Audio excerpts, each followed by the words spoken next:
Hey, what's up, y'all? Welcome to episode 207 of This is the G Podcast. Yes, yes, yes. You know it. Happy New Year, y'all.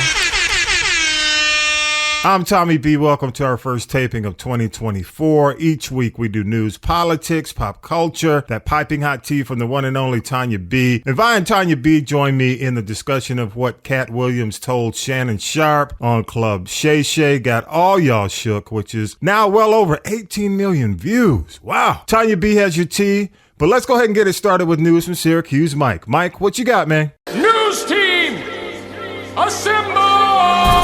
It's time for the Week in News with Syracuse Mike. Harvard University's first black president has resigned. Claudine Gay announced her resignation Tuesday following weeks of accusations of plagiarism in reference to her academic work, plus criticism of her appearance at a congressional hearing in early December.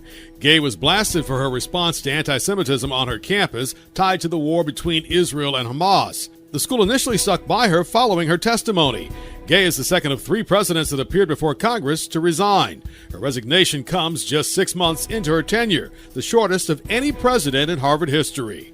Gay will stay on as a faculty member. A delegation headed by House Speaker Mike Johnson made a trip to the southern border Wednesday. One thing is absolutely clear. America is at a breaking point with record levels of illegal immigration. And today, we got a firsthand look at the damage and the chaos the border catastrophe is causing in all of our communities. The White House accused Republicans of making the crisis at the border worse by voting against border security funding. Johnson's border trip comes as senators are trying to put together a bipartisan border agreement as part of a broader funding package that includes aid for Ukraine and Israel. House Republicans have said no deal for foreign aid without dealing with the migrant issue at the border. It remains unclear what the Speaker will do if the Senate approves a package. Former President Donald Trump has asked the Supreme Court to overturn the decision in Colorado that would keep him off that state's ballot. A similar move in Maine caused him to sue that state Tuesday.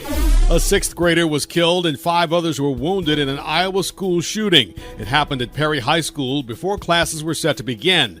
The small city of Perry is about 40 miles northwest of downtown Des Moines. Perry police officers responded within minutes. They immediately made entry and witnessed students and faculty either sheltering in place or running from the school. Once inside, they located multiple individuals with gunshot wounds. Officers immediately attempted to locate the source of the threat and quickly found what appeared to be the shooter with a self-inflicted gunshot wound. The shooter has been identified as a 17-year-old, and as you just heard from the Iowa Division of Criminal Investigations' Mitch Mordvid, the teen reportedly took his own life. We also understand that an explosive device was later discovered in the school. A commuter train rear-ended an out-of-service train in New York City, leading to a derailment on the Upper West Side. At least 24 people suffered minor injuries. 300 people had to be evacuated off the train that derailed, and another 300 to 400 had to be evacuated off of a train behind the collided trains. Several subway lines faced a major disruption before the Friday morning rush hour. Hey, what's up, y'all? Thanks for the headlines, Mike. Happy New Year, everybody. Yeah, the Newsmaker crew is back. Yes. Ha ha. Talib is still on vacation. Hell, I might be still on vacation. I feel like I am. And the one and only country commentator is here. Y'all give it up for Vi in the building. I can no longer call him the Golden Bachelor because he is, basically I was told not to call him that. I guess that, that's kind of a compliment, by your 30-something. Your 30-something said. Anyway. Don't be hating on me. Why y'all hating on me? All right, y'all, man. So much happened this week, but we're, really and truly, man, and you and I, we've been talking all week.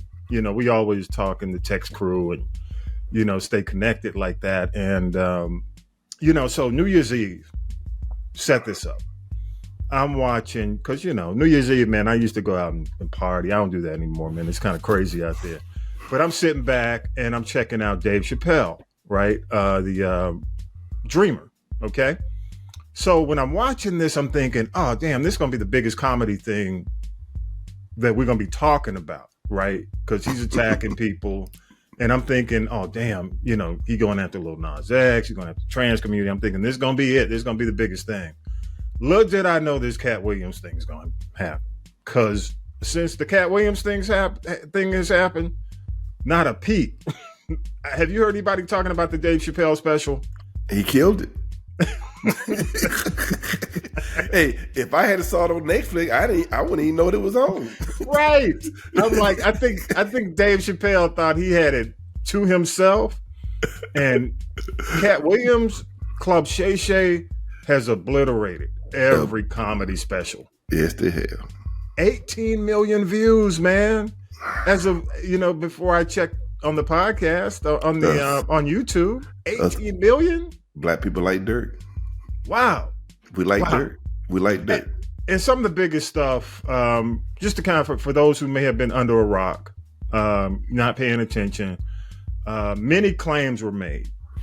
But 4 of the claims have really been huge and under dispute. One being the Friday After Next and the rape scene. And he's saying, basically, he's saying Money Mike, his character, he fought to have that changed, based on the fact that he felt that rape in a movie like that, or any kind of movie, or definitely a comedy, is not funny. And it shouldn't be made fun of. So, and Ice Cube came on to kind of corroborate his story on the fact that he was instrumental in making that change in the movie. The second claim is that Ricky Smiley lied about how he got the Santa Claus role. The third claim is that Cedric the Entertainer stole a joke from him. And then, of course, the fourth claim is that Steve Harvey stole his story about being homeless. But there's so much, man. I mean, you talk about Ludacris was in the mix when he referred to Luda as the Illuminati, the Kevin Hart. He went after Kevin Hart, as a plant in the industry. Tiffany Haddish, it just goes on and on, man. But what were your thoughts when just on the real, what were your thoughts, man? You don't have to understand it. Well, at first, I was all in. I said, this dude, because you've heard the rumors before. Yeah. Maybe he's speaking fact. But the next day, I found out he's on tour. So that just made me go, well, I don't know what to believe now. Maybe now, if he did it, it's brilliant. If that's what he do for tour. Because everybody going to want to go see him on tour just to see what he had to say anymore. Yeah, I agree. Some may not be going. You might have some of these comedians just showing up. It's to me, man. And I'm gonna call Tonya. I'm gonna try to call Tonya B. I don't think if you comedian, you don't want to mess with him live. He's threatening Hart. He said he's gonna be in Philly, right? And that's Kevin Hart's hometown. So he's saying that basically he's setting up a duel on stage with him and Kevin Hart. Like I was saying, no one's gonna go live with that guy. That's crazy. Yeah. That's his thing. Yeah. So why fool with that? Yeah. So he's talking about we're gonna have a basketball court. I'm like, dude, what? Be honest, because the last few shows of Kevin Hart ain't really been that funny. Yeah, I agree. Be honest with you. Yeah.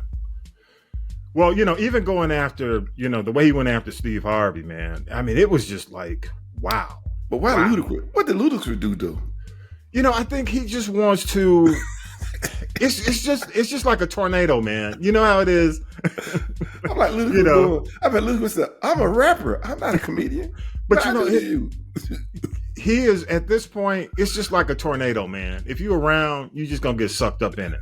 And I think the way he looks at it as, because what he was saying was, he's kind of like everybody, all these conspiracy theorists have this cabal, and all these people have made deals, these secret deals, and they all know each other. That's what he was going after when he was mentioning all these names. But it's amazing because, I came up and I used to book a lot of these guys because I did Atlanta. I was doing Atlanta, morning radio. So a lot of these guys came in and I was a producer. So I would have to call them and deal with it.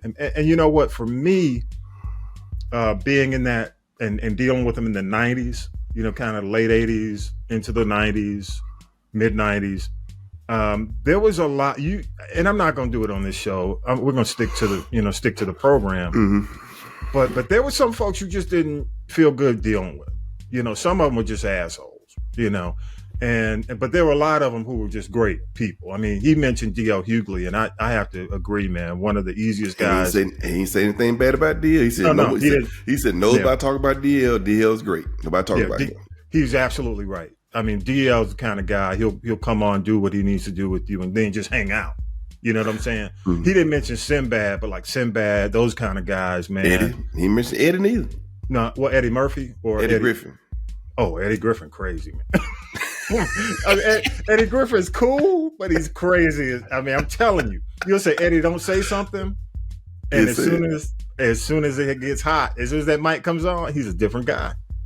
I'm telling you, he's all cool when that mic is cool, when that mic's not on, but when that mic is hot, crazy.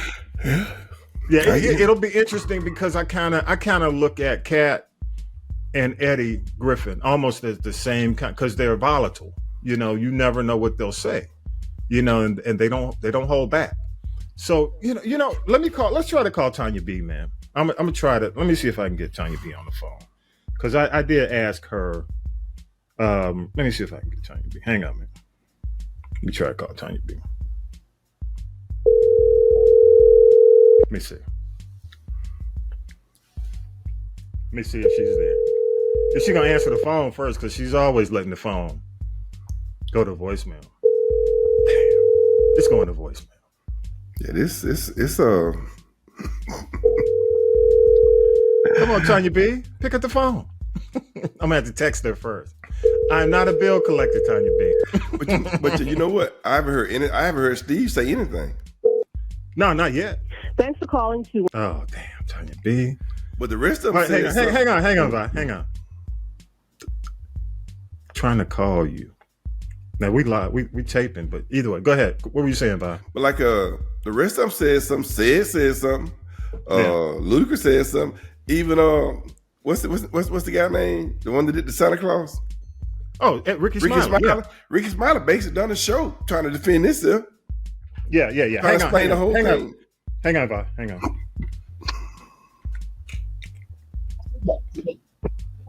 Ew. All right, let me see. Tonya B. Yeah, I didn't move until you told me right. The minute I wanted to move, it was down the end of the hallway. Anyway, it's okay. Tonya B is in the building. You know, we miss you, Tonya B.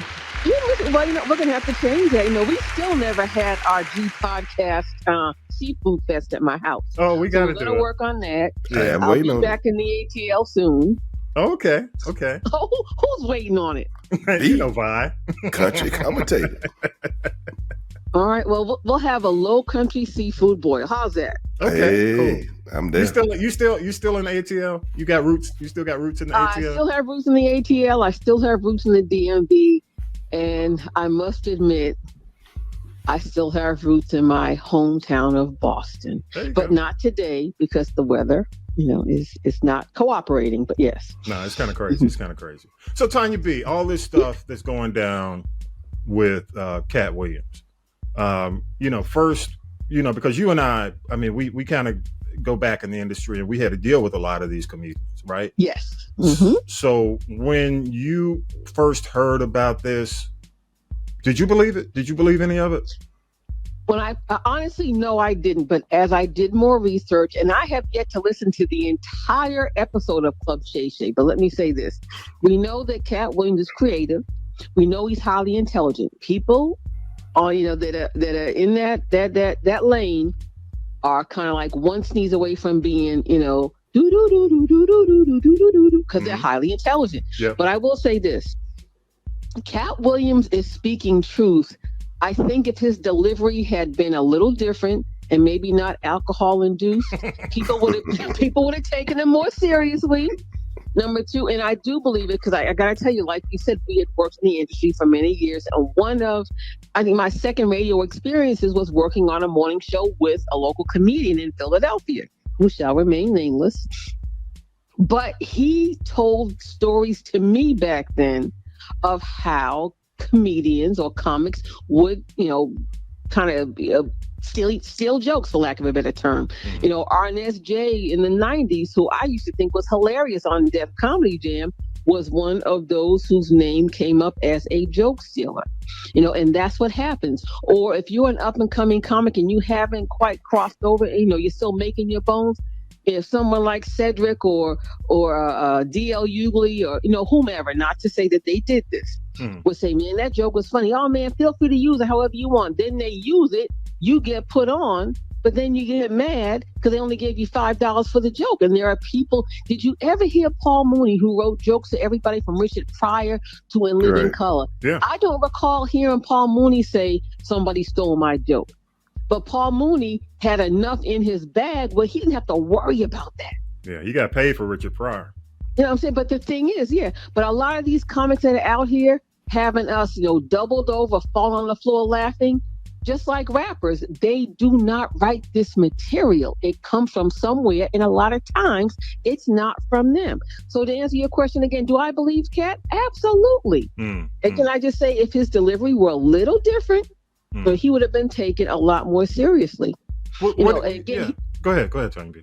Like I said, the alcohol might have made him embellish a little bit, just because of the environment at the time, and usually when people talk like that, the host or whoever is there leading that charge, will always kind of, egg them on to say a little bit more, say a little bit more, say a little bit more. But then you hear how people are responding. Seti's like, go ahead with that, man. Ricky Smiley, I love you, man. Kevin Hart, you know what? Get help.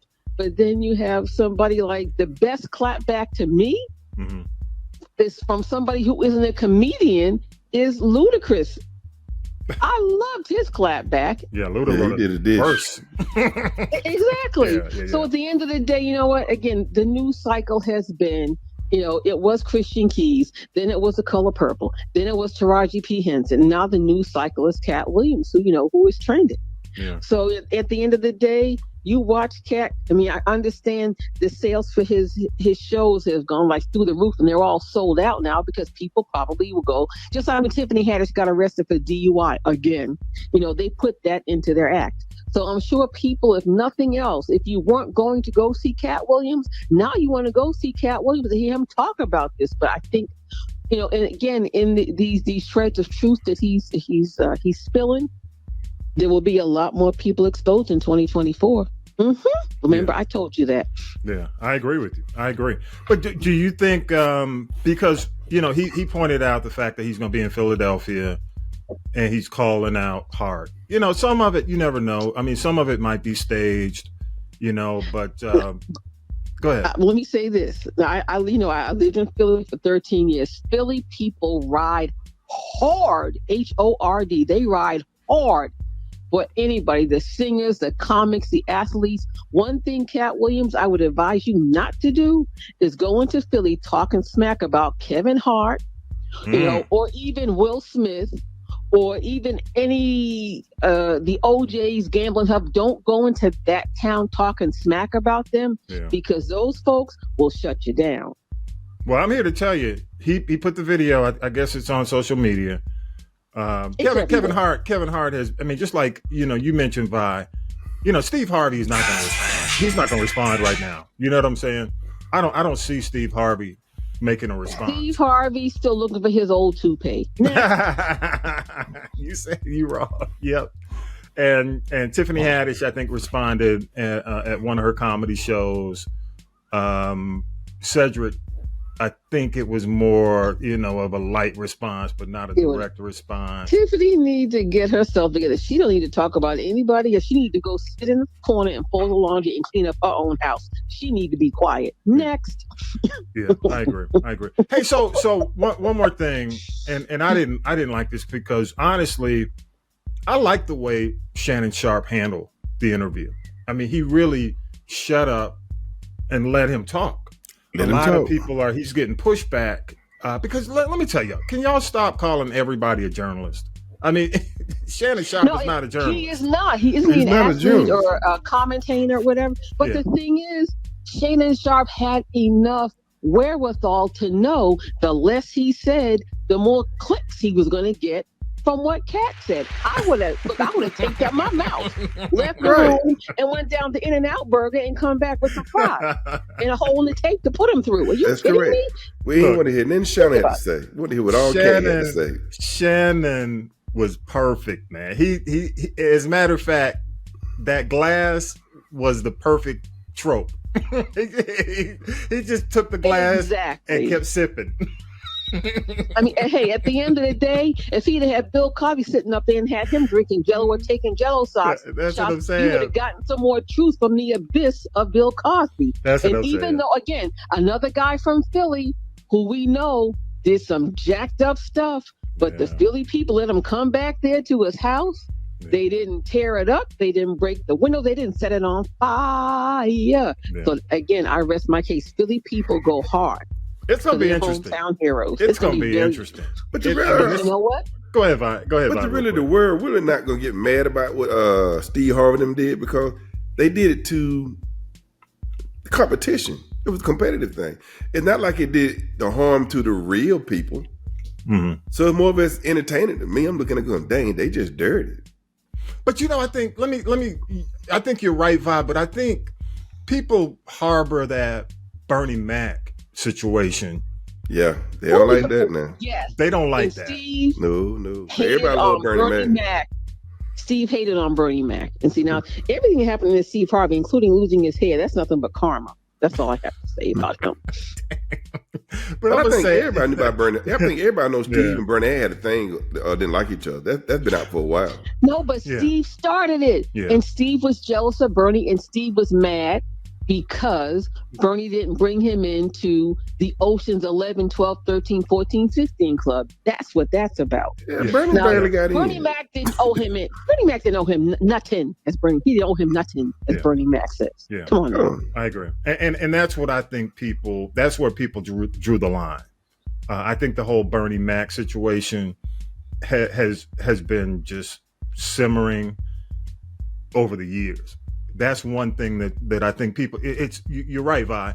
When it's just competition among the living, comedians, it's kind of entertainment. But the whole Bernie Mac thing, man, black culture takes that seriously, man. It's like, look, a lot of you stab them in the back. A lot of people take the Bernie Mac thing because Bernie's gone.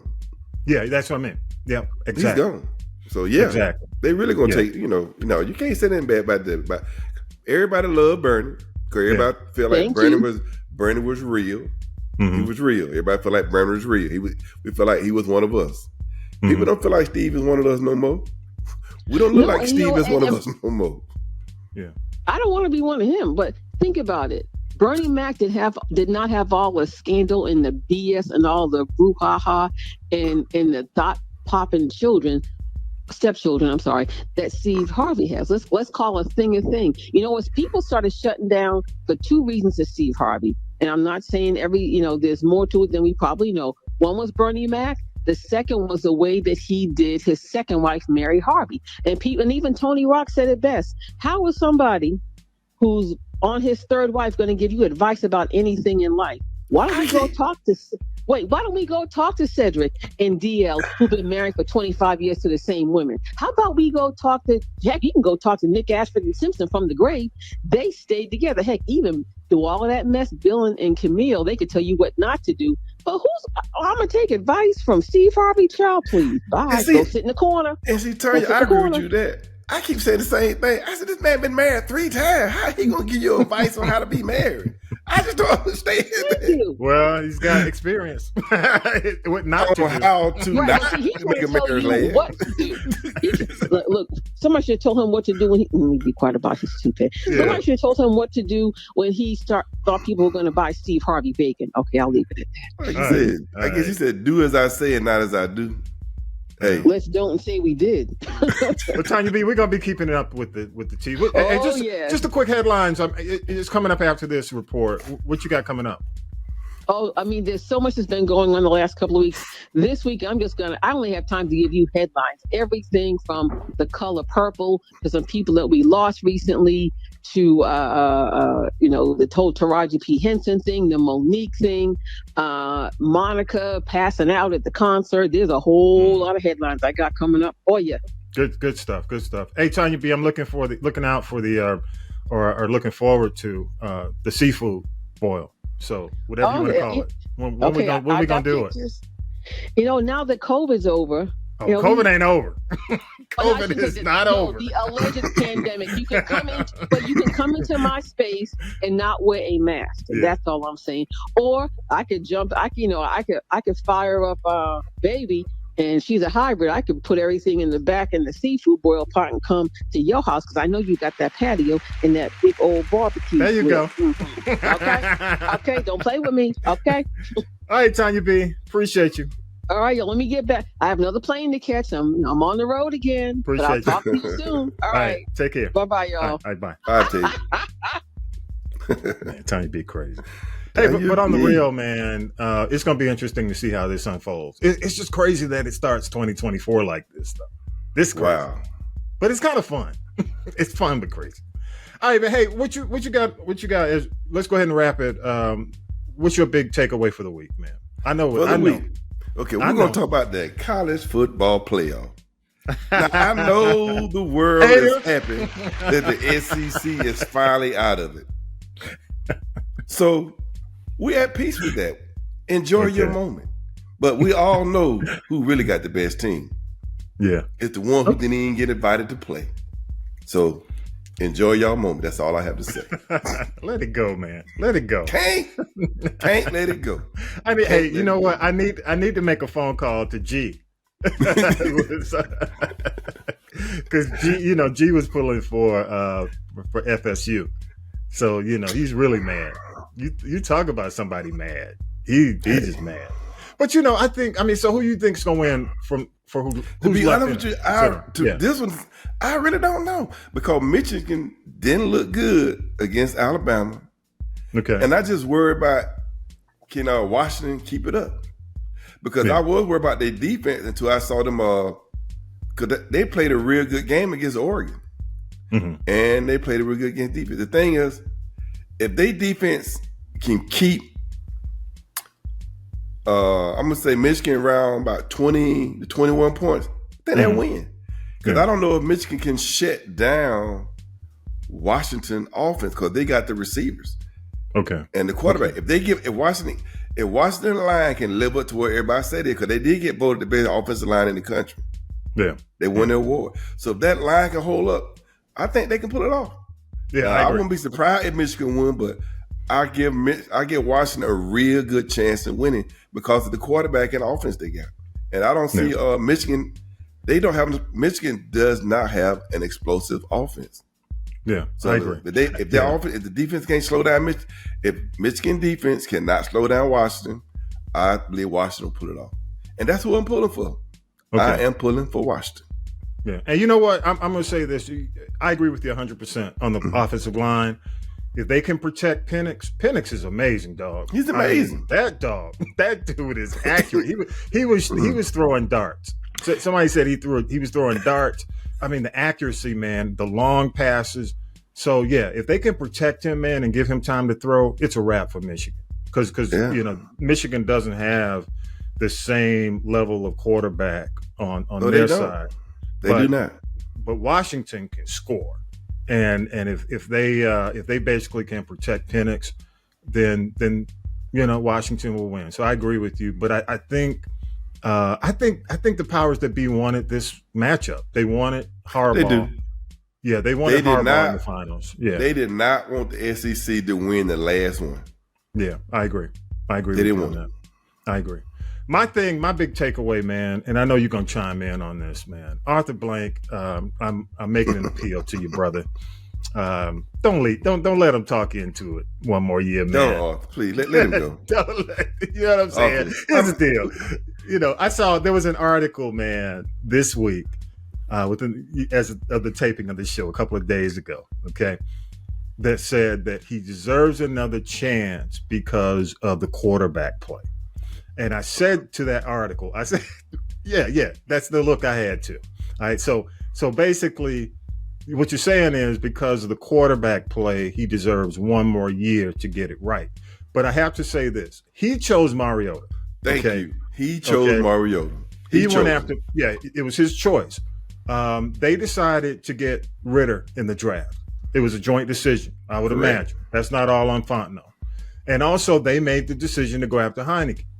So my thing is, why are you going to give him another chance? These were his. It wasn't like he didn't inherit these three choices. I mean, I know about the salary cap from Matt Ryan. Okay, we know about all that, but we got beyond that. This was the third year was the year to do better, and it's coming out looking like the worst year in terms of improvement. I don't think there is any improvement. So Arthur Blank, my appeal to you, Mr. Blank, sir, don't give in. Let him go. Make the change. Let him go. Even if, we could go into ESPN right now and just talk about the fact that the defensive coordinator might make a better head coach and just hire a new, offense coordinator, and, we could do all that. But, just let him go and figure it out. Let him go. Yeah. He made every choice you right. He made the choice not to draft Justin Fields. He made the choice to draft Pitts. Yeah. He made the choice to draft Drake. All his draft choices, they're good draft choices, but they could have been so much better. Drake was not the best wide receiver in the draft. Why did we choose Drake? He was not. I agree. Pitts, a tight end. No one chooses a tight end that high. Yeah. Unless he's something special. Pitts is going to be good, but he ain't special. No, he's not. And we didn't need a running back this year.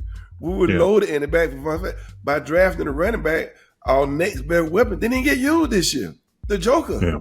That was a joke.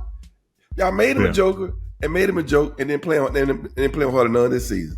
So yes, he made all those choices. Let him live up to them. I agree. Fire him. Yeah. Thank you, sir, for your time. But no. And he's a billionaire, y'all. He's from a billionaire family. He's cool. He's gonna be all right. He's gonna get another gig quick. Even if he pays for a gig. Wasn't he gonna get another gig? He'll be all right. He's been the head coach for 3 years, ain't he? Yes, he's been the head coach for 3 years. That's it. Yeah. 3 strikes, you're out. Bye. Yeah. So we'll see. I mean, as we tape the podcast that comes out, so Black Monday is this upcoming Monday. So Black Monday is the day for the NFL after the last game of the season that a lot of these teams make changes. So, expect, we'll actually be paying attention closely to what happens on Monday. So we'll see. All right, y'all.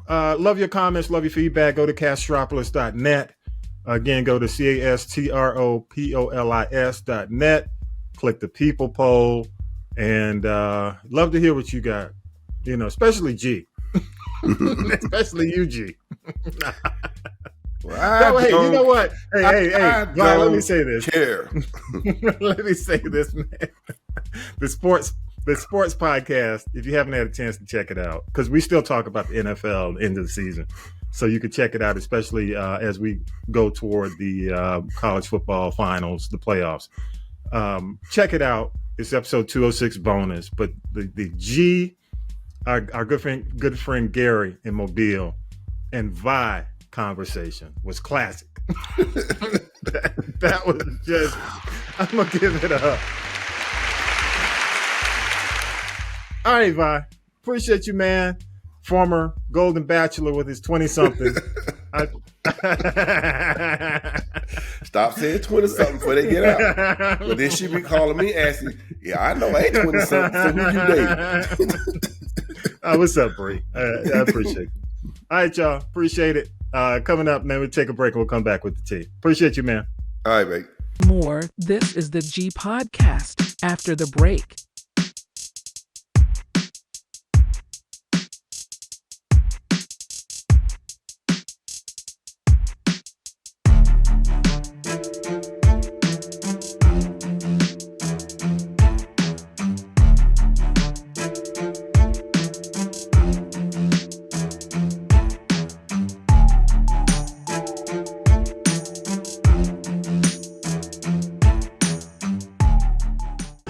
Children, it's time for tea. It's tea time, y'all. Sippin the Tea with Tonya B. Hey, my people. It's your girl, Tonya B, coming to you from somewhere in America. Happy 2024. We can expect so much more. I know I do.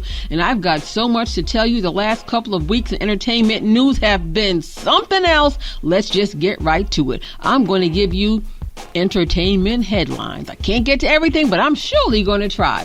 All right, now we have to say rest in peace to dancer choreographer Maurice Hines. He's the brother of the legendary Gregory Hines. You may recall back in the 80s, they were in a movie called the Cotton Club, and they tore it up on the dance floor. Not the dance floor, the dance floor.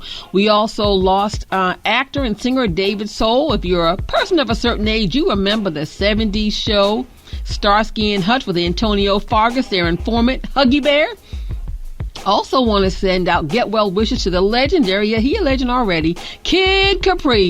He kept his cancer battle very quiet, but has now gone public, saying he is now entering this year cancer free. So prayers up to Kid Capri. All right, let's get to some more headlines. The Color Purple. Yes, it made some money. Fantasia Barrino named buzzing for awards, namely People's Choice. Taraji talking about the lack of fair play, but she talking too much. You need to be quiet, young lady, before you become the next Monique. The soundtrack is pretty doggone good. There are no feuds, allegedly, but this movie cost over $100 million to make. At the first day, Christmas Day, it took in $18 million, but now to date, it's only taken in $44 million.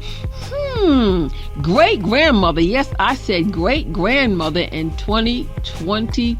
Rock and Roll Hall of Fame inductee Shaka Khan, she said she's going to retire from touring. She'll do a show here and there. That's about it. Kirk Franklin and his son Carry On, they are at it again. This child, I swear he's got some mental health challenges, but he wants to live his own fantasy life, so Carry On, go on and do just that. Keke Palmer says in the midst of all the mess with her unemployed baby daddy, restraining orders and everything else, she said, I don't hate women, I date women. You figure that out for yourself. Mariah Carey and backup dancer Brian Tanaka have split. Word from the Curb is he wanted kids. She was like, not interested. Story of the week, Katt Williams going ham about other comics, stealing jokes, and a lot of other things. The best clap back to me was from Ludacris with his awesome freestyle. Other comics replied with a range of things from I got nothing but love for you, baby, to get some mental health, Katt Williams. Vin Diesel and Jermaine Jackson both charged with sexual assault. Well, Jermaine broke, so whoever suing him ain't gonna get any money. Tiny and T.I. being sued again, this time by a woman who claims that she was drugged and sexually assaulted by the two with their feet. Girlfriend, if you were drugged, how you know what was going on? Okay, child, I don't make news, I just report it. Names have been revealed on the Jeffrey Epstein list, y'all. Bill Clinton, Prince Andrew, not a shocker. Naomi Campbell probably just wanted to go party, and Michael Jackson went there, but maybe the people he was looking for weren't there. You fill that one in for yourself. Toni Braxton and Birdman, despite rumors and stories, say they are not married. It's okay, we don't mind. Cardi B and Offset did not break up again. We're sick of their stunting. Y'all go over there, sit down, and fold the laundry with Nick Cannon, Neo, and R. Kelly. We're tired of it. Singer Monica, despite what you may have heard, she's not married, but she did collapse at a concert last week. At the young age of 43, she's battling chronic high blood pressure, heart issues, and probably man stress issues. He did lose a gig in the Marvel movie universe, but I'm hearing that the replacement for the disgraced Jonathan Major may be Coleman Domingo. You know, he played Mr. in the Color Purple movie musical. 2024 Grammy Lifetime Achievement Awards. All I can say in the words of CeCe Peniston is finally NWA, Gladys Knight, the legendary gospel singing Clark sisters, and disco queen Donna Summer will get their flowers next month. Apparently, singer Lizzo has jumped on a boatload of weight loss drugs, much like Kelly Clarkson, Don Lemon, Anthony Anderson. You know, they taking the Ozempic. But I'm hearing that she is down 100 pounds and launching a line of activewear. Are you ready for Snoop Dogg back on the small screen? January 26th, his movie, The Underdogs, comes to Amazon. It's about an NFL player who falls from grace and has to coach a Pee-wee football team to avoid going to jail.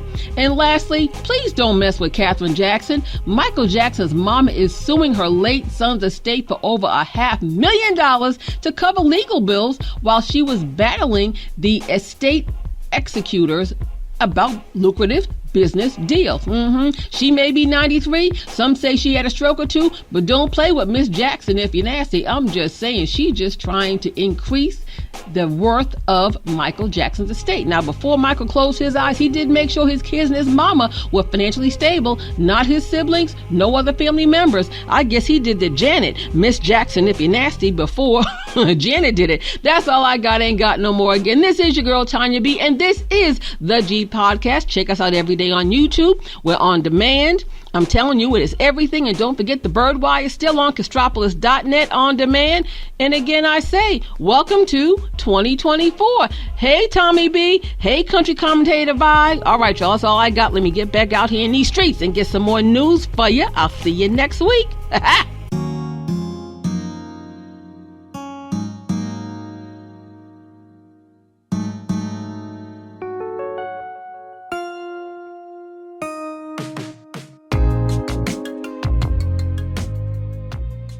Big thanks to Syracuse Mike, Tonya B, Vi, Talib, and author and political analyst Harold Michael Harvey. Y'all make sure you go to haroldmichaelharvey.com. Check out updates on the Young Thug trial. He's your journalist for that. Thanks to the crew, Millennial Nick, Lady J, Regia, music by K-Dub, all those who help us make it happen each and every week. Don't forget, y'all, links in our social media bio or at castropolis.net. Share us with friends. Don't cost you nothing. Our 200th episode, Long Sleeve Tea, is still available. Proceeds support the podcast. Subscribe, turn on notifications. The Daily Show returns on January 15th. And with that, y'all, episode 207's in the can. Have a great week. Peace and power to the people.